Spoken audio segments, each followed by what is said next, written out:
Taurus, hi! Welcome to Mr. Queen PH at ito ang inyong energy update for October 16 to 31, 2025. So if you're interested in private readings, meron tayong link sa description at sa pinned comment. Paki-check nyo na lang ang information kung paano mag-book for a private reading. And please subscribe to our channel to show your support, like, share this video, at comment na rin kayo kung kayo naka-resonate. Paalala lang, ang reading na to ay general reading, so maaari kayong makarelate, maaring hindi. Taurus, energy update, October 16 to 31. What's the energy para sa mga Taurus? October 16 to 31.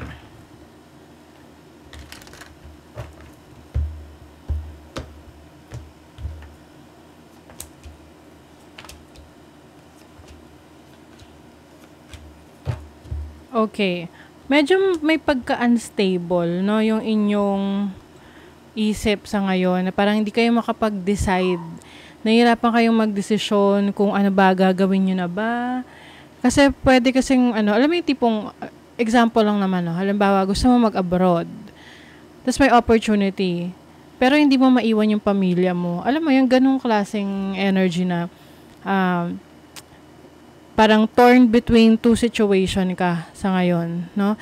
And sometimes it makes you feel frustrated na, ano ba, gagawin ko na ba to? Ipupurso ko ba?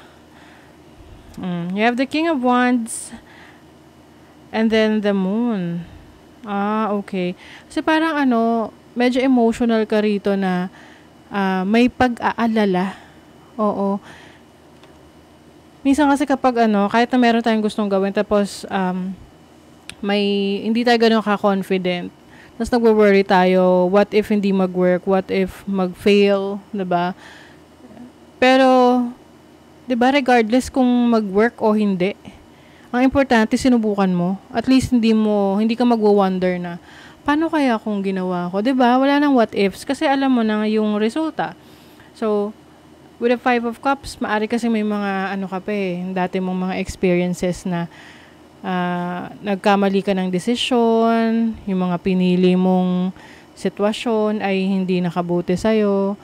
So parang ngayon, medyo nawalan ka na ng tiwala sa sarili mo, and ngayon, iisip mo, tama bang mag-take ng risk? Diba? You have the Eight of Wands, the Hermit. Yung iba sa inyo, yung tipong ayaw nyo munang may makausap na iba pagdating sa decision making nyo. Kasi pwedeng, yung mga nakaraan, yung inyong decision ay base sa opinion ng ibang tao. So ngayon, mas maganda na mag-focus ka sa sarili mo, mag-internalize ka, mag-self-reflect ka, kung ano ba talaga yung gusto mo. Na yung tipong, regardless kung ano yung resulta nun, alam mo na gusto mo yung ginawa mo. 'Di ba? Yun. So, you have the Three of Wands. So, meron ditong expansion. I think some of you merong opportunity na makapag-aral or makapagdagdag ng inyong knowledge, kaalaman, regardless kung ito'y formal education or self-study. And I think this is going to bring you, more opportunities, no? It's time to go outside of your comfort zone. I-discover mo rin yung mga bagay na akala mo hindi mo kayang gawin. Kasi you will find success. You will be able to achieve your goals here. And yung iba sa inyo, maaring makahanap pa kayo ng romantic partner dyan sa ipupurso ninyo. Yung iba, halimbawa, yun nga, takot kayo mag-abroad. Then, iniisip nyo yung mga may iwan yung family. But, hindi mo akalain na doon ka pala mas magiging successful. At kung single ka, doon mo mahanap yung person mo. 'Di ba? Kasi yung iba sa inyo, hindi kayo kontento sa sitwasyon nyo ngayon. Oo, na meron kang gustong gawin, pero may gusto kang baguhin, pero hindi mo siya masimulan. What is the Four of Cups? Oh, speaking of pag-abroad, may the World. So, kung may bala kayo mag-abroad, ito na yung sign. The Six of Swords is moving to a new direction. Ang energy nito is pagiging discoverer. Alam mo yung tipong, ikaw ay malakas ang loob na mag-explore.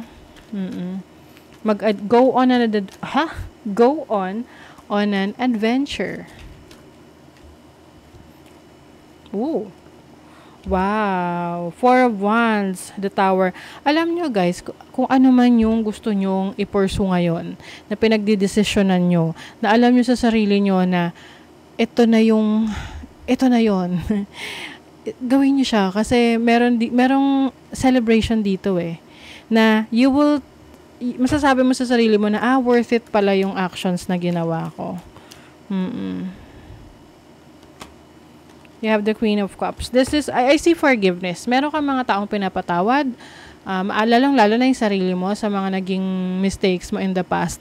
Yun yung importante kasi para makamove forward ka Na tipong, ano man yung naging decision mo in the past, that's it. Tapos na yun Ang importante is, ano yung magagawa mo ngayon para mas mabago mo yung future mo in a better way.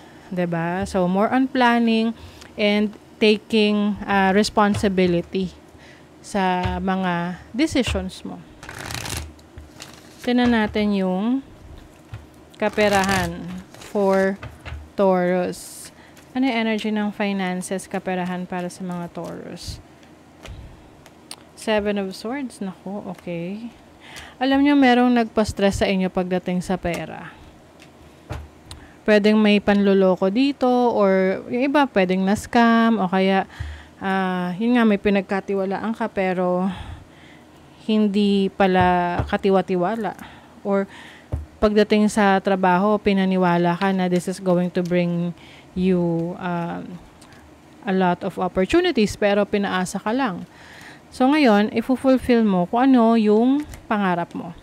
And once you finally focus on your dreams, lalo na yung pangarap mo ng bata ka pa, or matagal mo nang gustong gawin, lalo na kung creative yung project na yan, this is going to bring you stability, no? Some of you naman, ipupursue nyo yung dream ninyo to become a business owner. So yun yung magbibigay ng opportunity for you. Sa love life, you have the Empress, the Two of Pentacles, the Death card. Okay. Sa love life, maaring meron ding decision na gagawin ka rito kung saan ka kung saalin mas practical pagdating sa love life mo. Oo, syempre sabi nga nila yung pag-aasawa or pagpasok sa isang relationship, that is also a business talaga. A financial, nabubulol ako, a financial decision. Bakit? Kasi syempre you're going to share your life with someone na importante rin na alam mo yung finances ng taong yun. Whether kayo yung magjowa lang or lalo na kung mag-asawa na, 'di ba? You will choose a relationship na mas magbibigay sa'yo ng security, ng stability. Yeah. So, for you, more on practical relationships ang bibigyan mo ng attention, ng focus. Let's see what else for Taurus. Healing. You are healing from your past. Yung iba naman dito, pwedeng may pregnancy. Merong contracts, agreements. Yung iba sa inyo papasok sa seryosong relationship. This is a very powerful decision na gagawin ninyo. Kumbaga mas alam nyo kasi kung ano yung gusto nyo And yung iba, kaya nyo nalaman kung ano yung gusto nyo kasi pinagnilay-nilayan nyo talaga. Yung tipong kayo ay nag-contemplate. True love come to me. Prosperity, wow.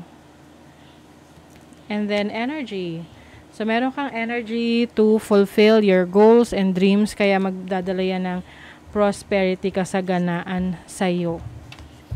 And I think, gaya ng nabanggit ko sa inyo kanina, lalo na sa practical relationships, na importante na yung partner mo is hindi lang love yung nangingibabaw sa relationship nyo, but also yung support ninyo for each other. no? Suportahan mo yung career, trabaho niya, ganun.